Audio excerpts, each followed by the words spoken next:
Good morning. It is Friday, August the 9th, and this is The Drill.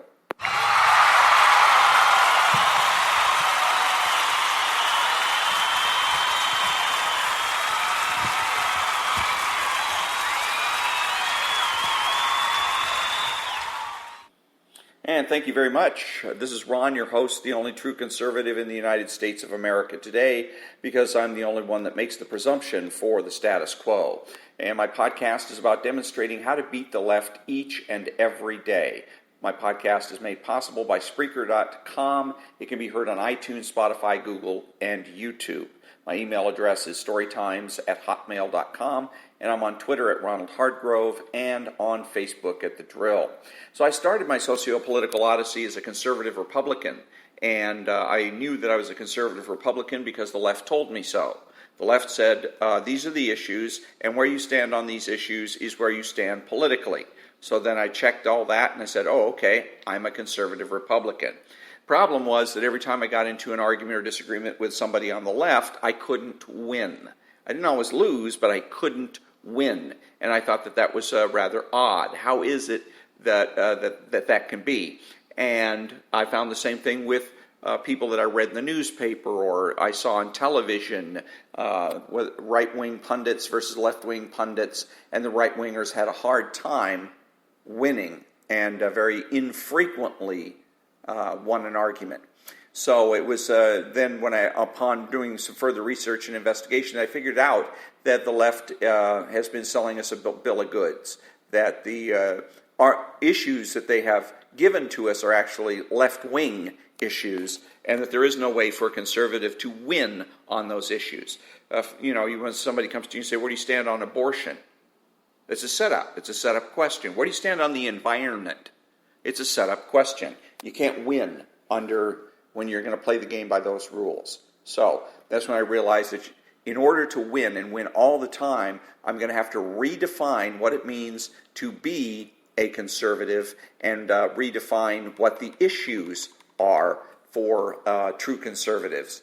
So, and by doing this, I know that I can win by being a true conservative every day and never, ever lose. And the purpose of my podcast is to demonstrate how to defeat the left each and every day. So when I come back, I'm going to be talking about a conversation I had with a lefty about single-payer health care. And then I'm also going to be discussing and critiquing Hugh Hewitt and the Hugh Hewitt Show. I'm also then going to, after that, there's an article in AMAC magazine. And I'd recommend that anybody, so far, if this magazine is representative of their usual work, then AMAC is well worth joining just for the articles in their magazine. There's fantastic 2 articles in a row that are just absolutely outstanding. But anyways, this particular article is about the frankness of Donald Trump. And then saving perhaps the best for last, David Mamet is a Hollywood producer, but he's not your typical Hollywood producer. And he wrote a book, and I'm going to be reading from the introduction of that book as the sort of the finale. So all of that when I come back.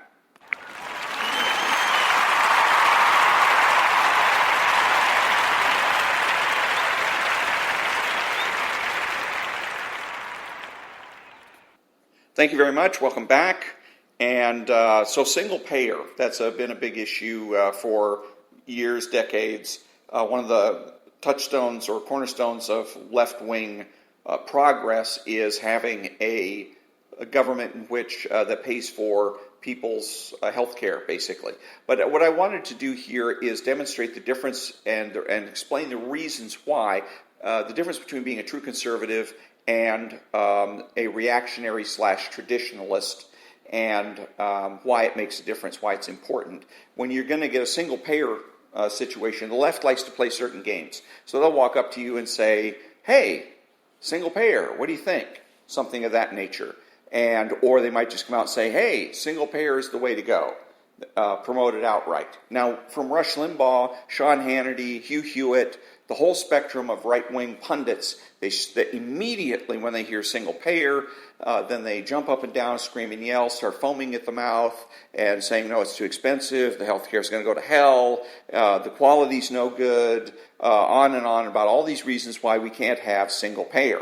But there's a problem here, and that is that they haven't even heard, and they haven't bothered to listen, nor they have bothered to ask the question about what is single payer? What does that mean? And that's the conversation that brings me to the conversation I had with a lefty the other day. This lefty did that, hey, are you in favor of single payer thing? And I said to them, I said, you know what? It sounds like a great idea off the top of my head. Why don't you tell me more about it? And they stared at me. I said, yeah, why don't you go ahead and explain what you mean by single payer and how it's going to work and how do we transition from the system we have now to single payer? Nothing. They just stared at me. Because you got to remember, the left is always, and I'll say it again, always bluffing. The left wants you to think that they have information that you don't have, or that they have more information than you have. They don't. They have absolutely no interest in engaging you in a meaningful discussion or debate. And it's one of the primary mistakes that right-wing pundits make, is assuming that the left has something to contribute to the conversation intellectually. They do not. All they're interested in doing is exercising power. As far as they're concerned, socialist paradise is going to happen, period. It is a definite thing. There's no stopping it. It's going to happen. The only question is when. So there's no reason to have a debate or a discussion about it or about any of the things that constitute left-wing paradise. Okay? So what they simply do is try to get you to either, when they say, how about single payer, say, well, of course, absolutely, it's fantastic, we're on the same side. Okay, so they've gotten a fellow convert or gotten somebody to join their movement, or get you to do what Rush Limbaugh and Sean Hannity and all that, jump up and down and scream and yell.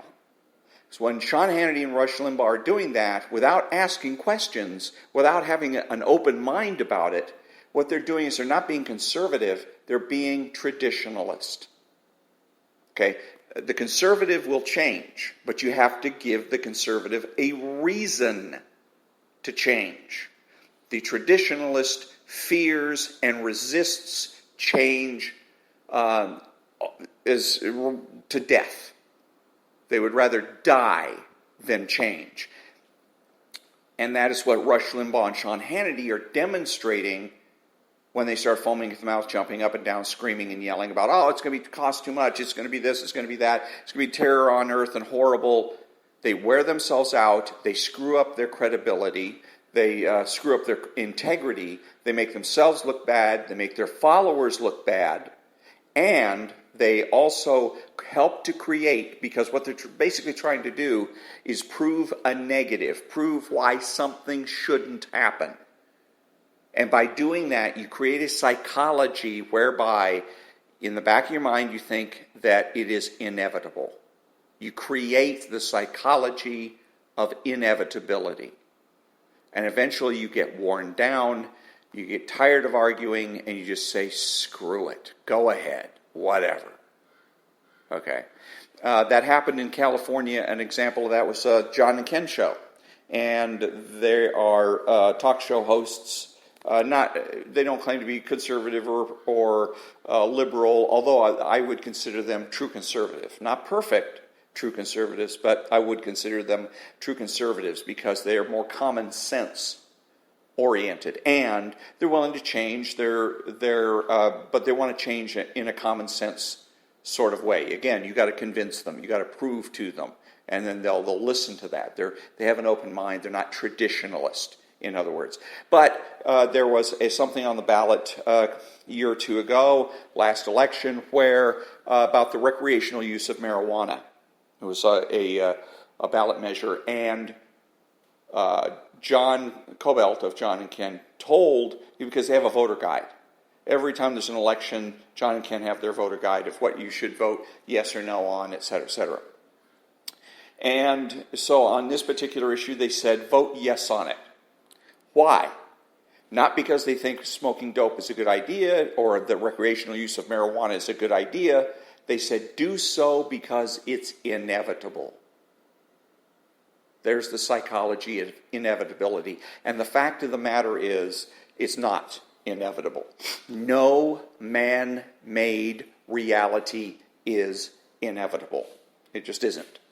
Now, that being the case, then, how do you keep yourself out of the trap of getting caught up in that inevitability situation? Simple. Make them prove it. Make the left make the arguments.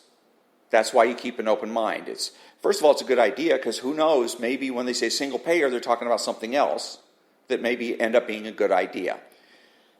But even in the advent that they're talking about something that's absolute crap, then what you do is you make them prove it. Okay, Mr. Lefty, go ahead and tell me all about single payer. How much is it going to cost? How are we going to go from here to there? Why are we moving away from the system we have now? What's wrong with it? Okay, and one of the arguments has been, well, there's 38 million people unemployed or that are not that are uninsured. Okay, so what? It's not perfect. So what? Okay, so and perhaps the lure to the left of single payer is the lure of perfection. That if government takes over, everybody's covered, and we have the perfect society, at least in terms of health care, supposedly. But ask them the questions, make them prove it, and you're going to find that the vast majority of these people, because most of the people on the left are just useful idiots. They just go along with what everybody else says and does, go along with what they see and hear on The View, and they don't bother to think things through. And so you'll have the experience I had when you ask them, what are you talking about? What do you mean by single payer? I haven't really had thought about this. What do you mean? And they're going to stare at you. In some cases, some of them may end up giving you a dirty look and may say something derogatory or snotty towards you. But that is the way to handle when you're dealing face-to-face with somebody that is promoting some left-wing idea. In this particular case, single payer. So, when I come back, a critique of the Hugh Hewitt show.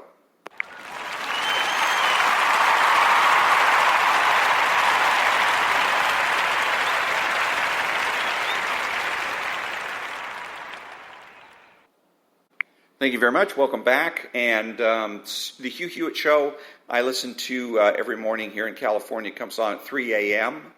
and runs until 6.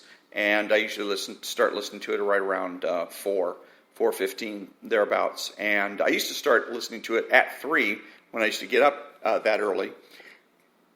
In any case, 3-hour show. And I was thinking about this the other day. And for some reason today he happened to mention it. But I was thinking, does Hugh Hewitt consider himself to be a conservative?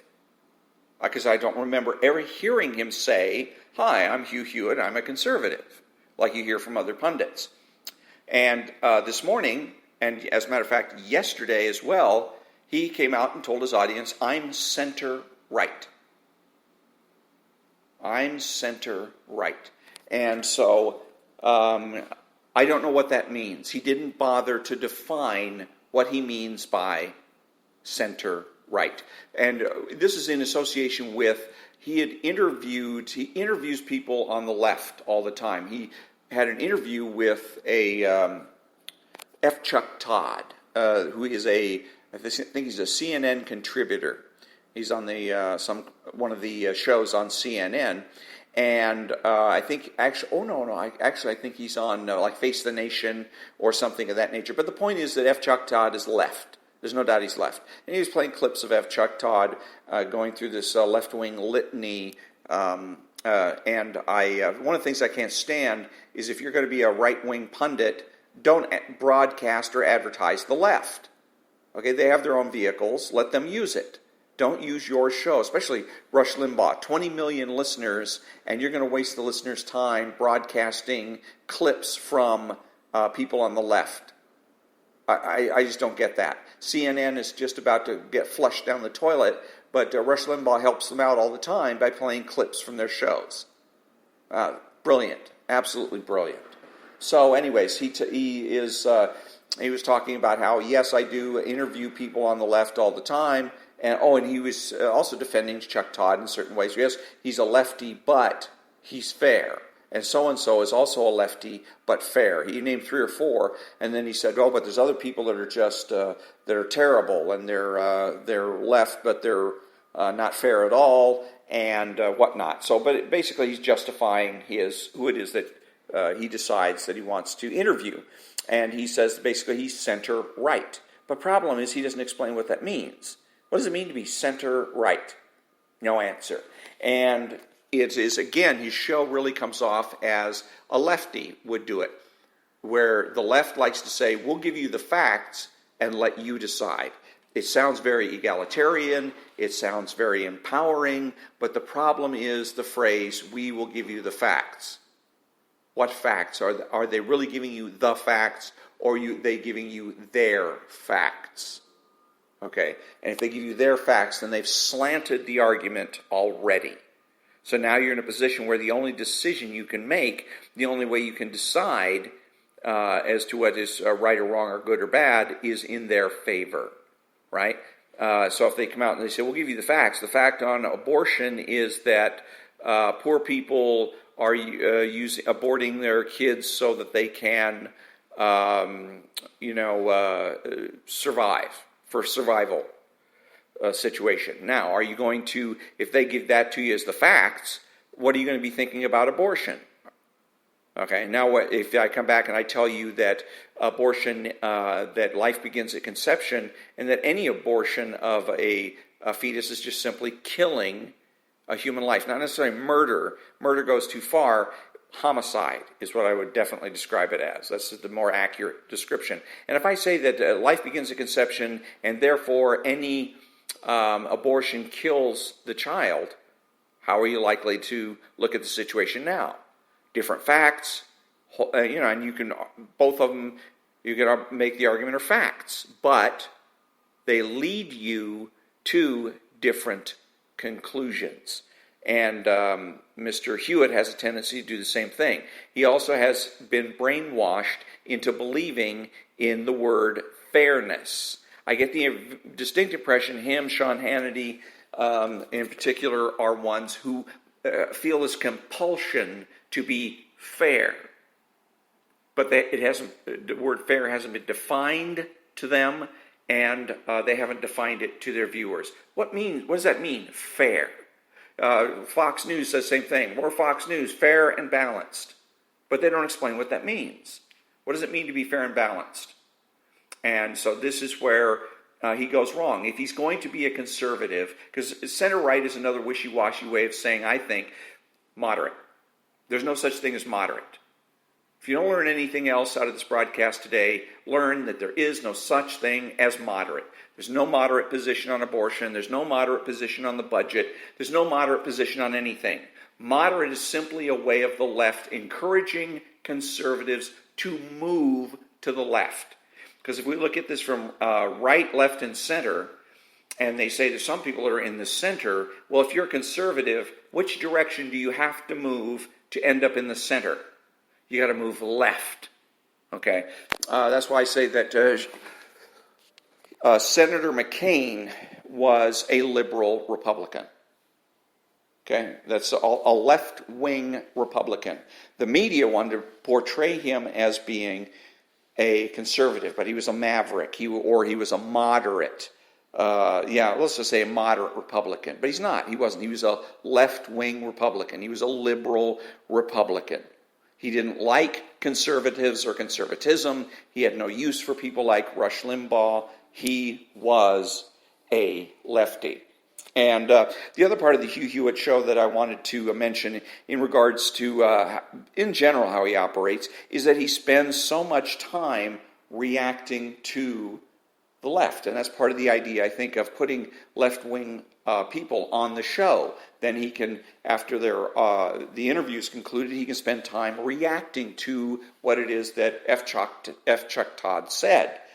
The problem with this, because at first it sounds like it's fair, isn't it? You're giving this person airtime. Some conservatives get airtime. Left-wing people get airtime. It's really nice and fair and collegial and cozy and all that stuff. The problem is that every time that you do this, you're reacting to the left, you leave people with a psychological impression that the left runs the world, that the left runs everything. You leave people with the impression that the left is more powerful than they really are. That's the biggest problem with doing that. Rush Limbaugh does it all the time. He gets up to do his show prep. The first thing he does, look for articles about what is it Nancy Pelosi said, what did AOC say, what are all these, what is the Planned Parenthood doing? And then he reacts to that. The problem is, then I, as a Republican or as a conservative, am looking at this and thinking, my God, I'm the only conservative on the planet. And the whole planet is, I'm surrounded by the AOCs and the Nancy Pelosi's and the Planned Parenthoods. And it's simply not true. It paints a false picture, it's demoralizing, and it's wrong. And he should stop it. So, yeah, and then let's see, another thing that I wanted to get to, I wanted to do actually yesterday, but we'll deal with it today, shootings and reality, unity in organization, and integrity. Hugh Hewitt has talked about unity, like the left always talks about unity, unified, and the right picks up on that. The right apes the left in certain areas. Because they don't know what to do with certain things. When the left says, President Trump is dividing the country, that we need to be unified, the right doesn't know what to do with that. Because they think, well, it doesn't sound intuitively speaking, it doesn't sound right to say we need to be separate. Okay, so they don't know what to do with unity, but what they're talking about with unity is organization. This is just a euphemism for organized. If you come out and you say to people, we have to be organized, that sounds alarms for every conservative in this country. That organized means socialized, which means socialism, which means Venezuela. So the left does this all the time. If one word becomes a pejorative, like communism, then we switch to something else, like socialism. And then when that word becomes a pejorative, then we move to something else, like maybe democratic socialism or new socialism. That's what Hugo Chavez did. That's how he sold socialism in Venezuela. Oh, this is the 21st century socialism. This is new socialism. Well, it was a lie. And that's the other thing about the left. They lie all the time. But, being organized. So remember, when they're talking about unity, they're talking about being organized. And that we don't need to be organized. And we're not going to be organized because each one of us has different wants and needs at any given time. We do not all have the same wants and needs all at the same time. So, unity, no, we don't need to be unified. You need to have respect for individuality. So when the left is using the word unity, you can use the word individuality. Because that's what our Constitution is about anyways. The rights of the individual. Integrity. I was thinking about that. Integrity and credibility are essential if you're going to have any influence over people, and that there's two components to integrity, and that is consistency and sincerity. And let's see here. The consistency and sincerity. So in the case of, let's say, Hillary Clinton, I contend that the ultimate reason that she did not get elected was because she was abysmal in terms of integrity. Her integrity, that she lacked consistency and she lacked sincerity. that she would talk this big story about we got to soak the rich. Then she would go have a meeting with Wall Street bankers and financiers and say, well, I'm really just kidding about that. I got to say it to get elected. But don't worry, I'm on your side. Well, that hurts your integrity and that hurts your credibility as well. Also, that she is insincere, which is, again, you can use the same idea or the same situation or incident where she's dealing with the Wall Street bankers, and that's not only inconsistent, it's insincere. But also what she had a tendency to do, I noticed, nobody else mentioned it, whenever she was running for office, she would get all glammed up. She would get her eyebrows done, she would have makeup on, she would have, everything about her was sparkly. Her hair was just so, everything was, but as soon as she got what she wanted, when she became Secretary of State, she looked like the dumpiest, frumpiest thing I've ever seen in my life, and it turned me off. Not because I expect a woman in public office necessarily to be some kind of glammed up sex object, but because what it says to me is, I don't need you anymore. I'm going to get glammed up and try to appeal to you when I need your vote. But when I no longer need your vote, I'm just going to go out and put on a muumuu and some slippers, house slippers, and there we go. And I don't care about you anymore. I don't care what you like or you think anymore. And that's, again, goes to sincerity. She's insincere. And I think, and again, fortunately for us, she didn't make much of an effort to hide that. I think that Hillary Clinton actually considered it a plus, a character asset to be inconsistent and insincere.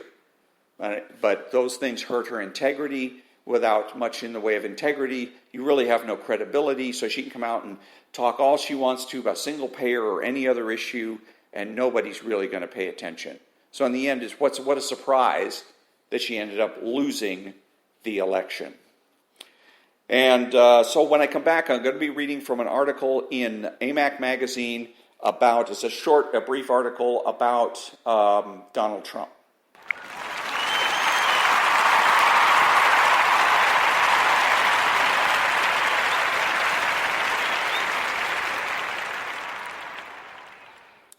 Thank you very much.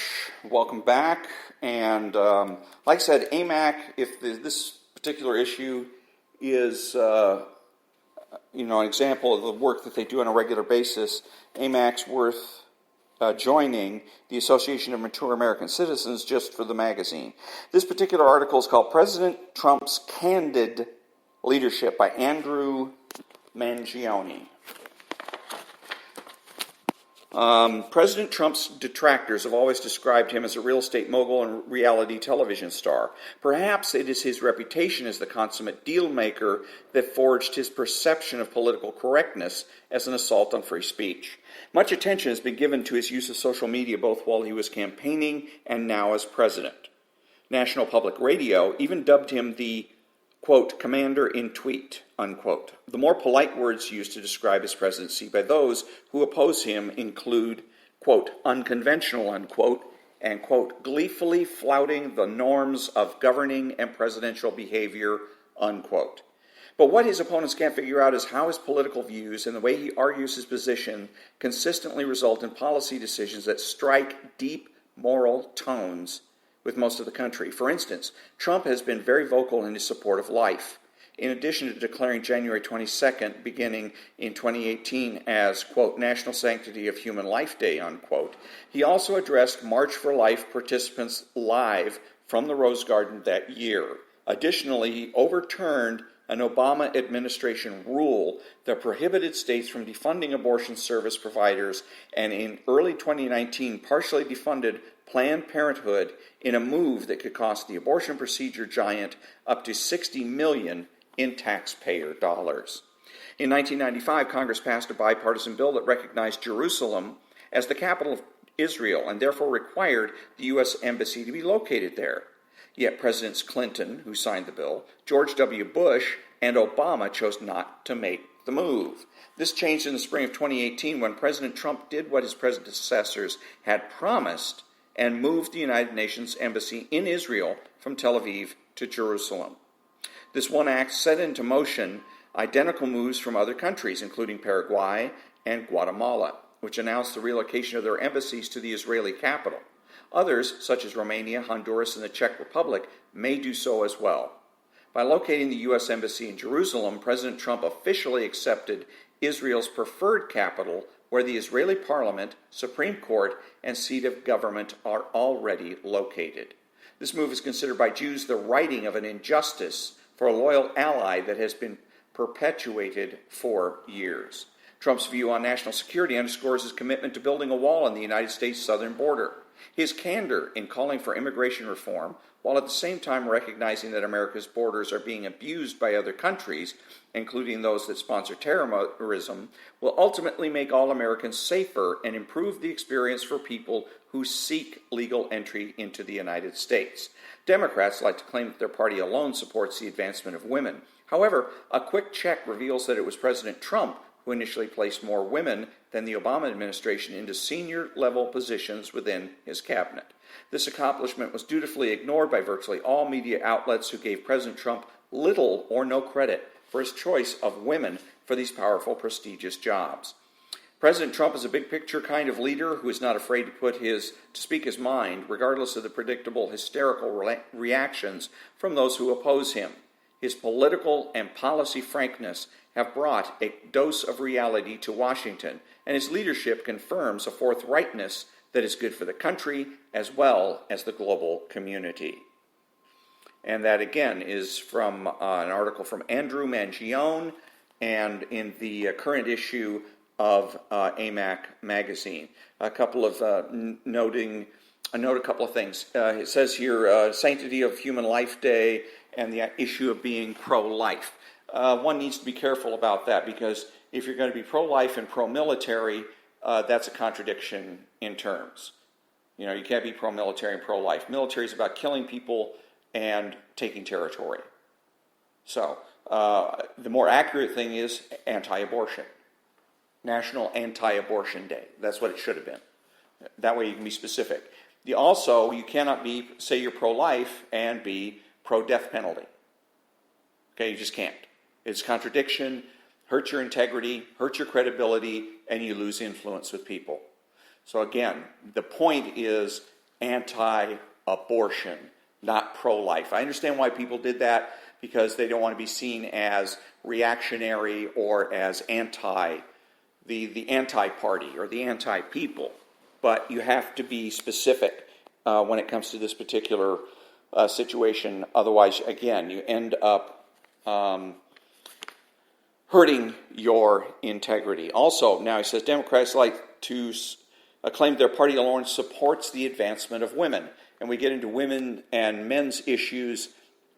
There's no such thing. There's individual, as far as the government's concerned. Individual, period. There should be no discrimination against any individual based on gender, et cetera, et cetera, et cetera. And so to come out and say that you're pro-women necessarily means that you are anti-man. If you come out and you're pro-black, you're anti-white, Hispanic, etc. So the way to deal with that is to conceptualize it as we're all individuals, and I'm pro-individual.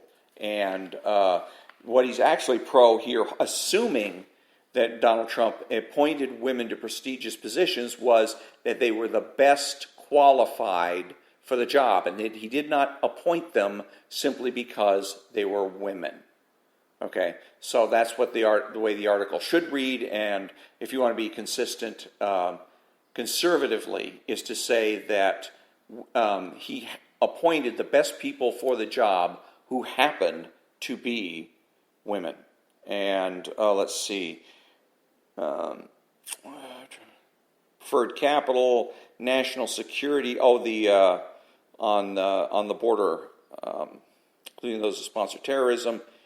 Immigration reform. That's the other thing, the word that jumped out at me, is the use of the word reform. One of the things that the right does, again, when they're aping the left, is pick up on certain words, and one of the words they pick up on is reform. The left is always talking about reform, reform, reform. Reform is fundamental. Reform means you're tearing something down and completely redoing it. And that's what the left looks to do. They're revolutionary, and they use the word reform instead of the word revolution because they know that the word revolution has a tendency to have a pejorative or be a pejorative. So they use the word reform instead. I support change as a true conservative when it's called for. Most of the time, we don't need reform. Okay, if there's a problem or problems, all we need is a little tweaking. Okay, you need reform, or not reform, but changes on the margins. For instance, with immigration, we don't need to tear it down and start all over again. All we need to do is make some adjustments. One of the big issues is green cards. Why does it take 2 years for somebody to get a green card? If you could get green cards into the hands of the people that we want to come here, and want to come here within, say, a month, you could get rid of illegal immigration overnight. Okay, so you don't have to reform the whole system. Just make one adjustment, one fix to that particular area, and you can make a dramatic difference. So, again, reform is not necessary. The vast majority of the times, you don't need to tear something down and start all over again. In some cases, it may be necessary, and in those cases where we're going to tear something down, it's usually an experiment, a left-wing experiment that has gone bad. Then we need to tear that down and go back to whatever it is we were doing before, such as in the case of the gold standard. The left wanted to do an experiment with Keynesian economics because they claimed that this experiment will produce ever-increasing prosperity. It will get rid of boom and bust cycles. We will never have a recession again. It's crap. It's crap. It's been crap since the beginning. We've had nothing but recessions. We have the economy, boom and bust-wise, has not changed. Okay, so it's time to scrap that system and go back to what we had before, which was the gold standard. I prefer myself to go back to a complete gold standard and either use specie or you would have, if you're going to use paper money, then they're gold certificates. So that 100% of our paper money is backed by gold. That's what should happen. And then somebody else wants to come up with an experiment for another type of an economic system that's not Keynesian and not a gold standard, then we can have that debate at that particular time. So, but like I said, most of the time, reform's not necessary. We don't need to tear something down and start all over again. All we need to do is make changes on the margins. And so when I come back, I'm going to be reading from a book by David Mamet, and who is a Hollywood producer, and is sort of like the Black Book of the American Left, where he's kind of got the secrets of Hollywood and left-wing Hollywood. So when I come back.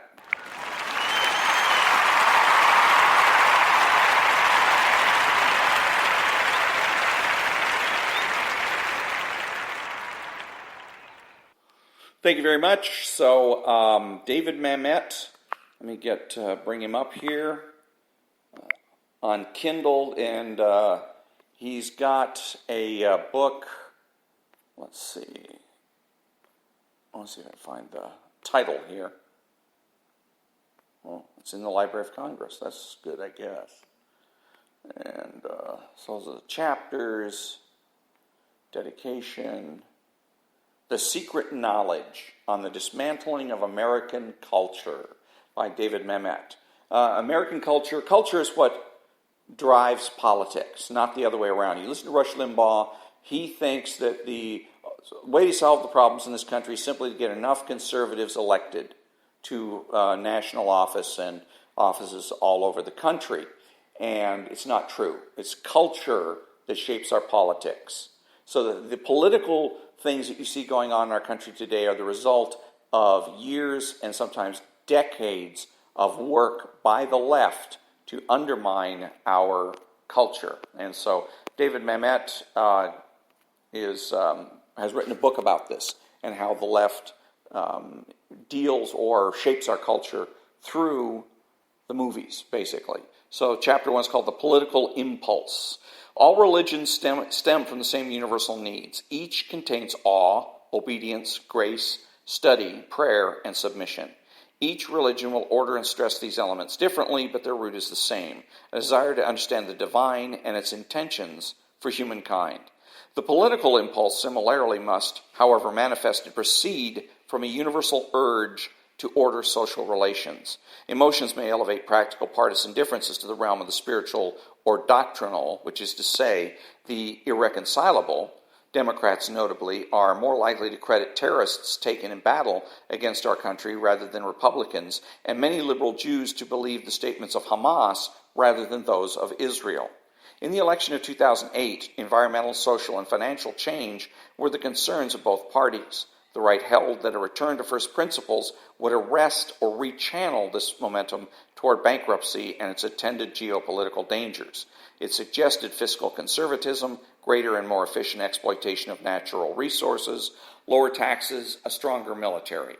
The left's view was to suggest that change was good in itself, that a problem need not be dealt with mechanically by acts whose historical efficacy was demonstrable, but could be addressed psychologically by identifying change itself as a solution. Do the words hope and change jump to anybody's mind here? Back to the book. The underlying question common to both sides was how to deal with this problematic change. The conservative answer, increased exploitation of the exploitable and conservation of needless expenditure, in effect, solid business practices. That of the liberals, a cessation of the same. Each were and are interested in security. The liberals suggested détente, and the conservatives increased armament. Each side was interested in justice. The conservatives holding it will best be served by the strict rule of law, the liberals by an increase in the granting of rights. This opposition appealed to me as a dramatist, for a good drama aspires to be, and a tragedy must be, a depiction of a human interaction in which both antagonists are, arguably, in the right. My early plays, American Buffalo, The Water Engine, Glengarry Glen Ross, concerned capitalism and business.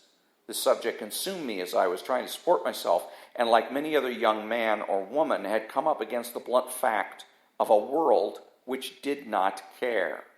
I never questioned my tribal assumption that capitalism was bad, though I simultaneously never acted upon these feelings. I supported myself, as do all those not on the government dole, through the operation of the free market. As a youth, I enjoyed, indeed, like most of my contemporaries, revered the agitprop plays of Brecht and his indictments of capitalism. It later occurred to me that his plays were copyrighted, and that he, like I, was living through the operations of that same free market. His protestations were not borne out by his actions, neither could they be. Why then did he profess communism? Because it sold. The public's endorsement of his plays kept him alive, as Marx was kept alive by the fortune Engels' family had made selling furniture.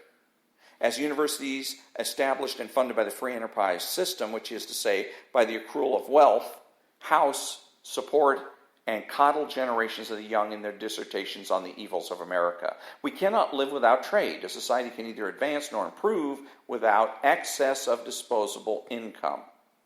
This excess can only be amassed through the production of goods and services necessary or attractive to the mass. A financial system which allows this leads to inequality. One that does not leads to mass starvation. Brecht, an East German, was allowed by the communists to keep his wealth and live at his ease in Switzerland, a show dog of communism. His accomplishments, however, must be seen not as an indictment, but as a ratification of the power of free enterprise, as must the seemingly eradicable vogue for the notion of government control. The free market in ideas keeps this folly as current as any entertainment reviled by the left as mindless. But the fiction of top-down government control of a command economy is, at essence, like a reality show, which is to say, a fraud. The good causes of the left may generally be compared to NASCAR. They offer the diversion of watching things go excitingly around in a circle going nowhere.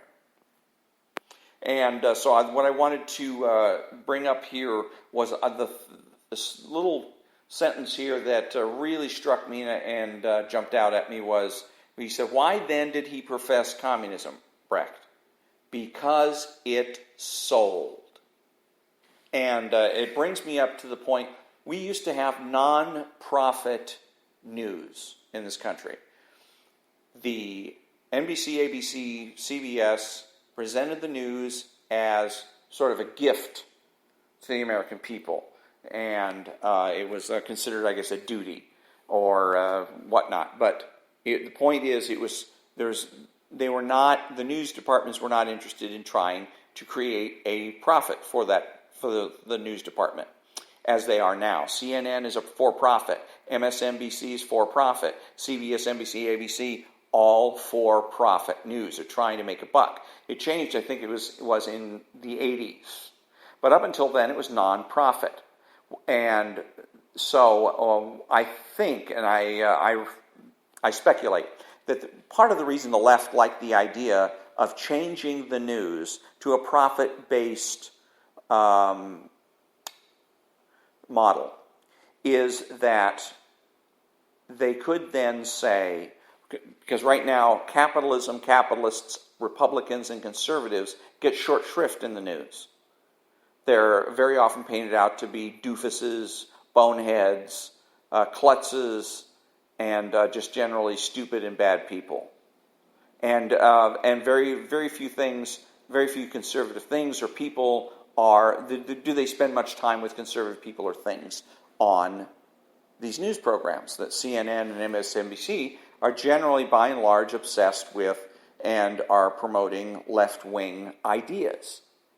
So if you went to I speculate that if you went to the producers and asked them why are you doing this, or confront them, hey, you're unbalanced, you're not fair, that the response would be, and maybe it has been already, maybe somebody's already asked the question, but that the response would be, well, you know what, we'd love to put more capitalism and capitalists on, and Republicans and conservatives on the news in a public way, but it doesn't sell. The ultimate irony. Capitalism doesn't sell.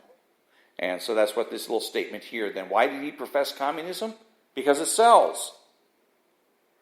Irony. And the left just loves irony. So that's a little clip from chapter 1 of David Mamet's book. And David Mamet also produced the show that I really liked was The Unit.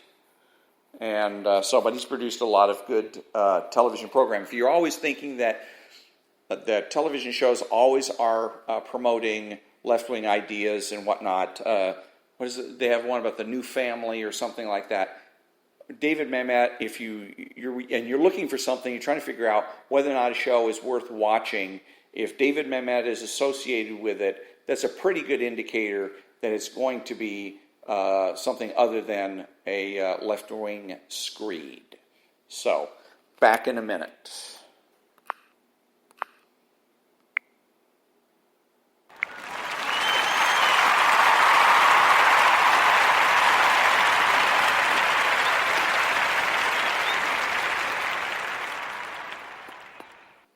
Thank you very much. Welcome back. Who are the true conservatives? They are the people that understand that conservatism is not just political, but philosophical and cultural as well. They are patriotic people who use common sense. They make judgments, refuse to speculate, speak clearly and definitively, and are not afraid to say no. They are open-minded, asking why rather than why not.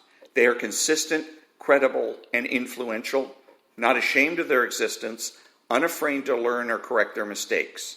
They are normal Americans. And that brings me to the conclusion of another episode of The Drill. And until next time, thank you very much for listening and have a great day.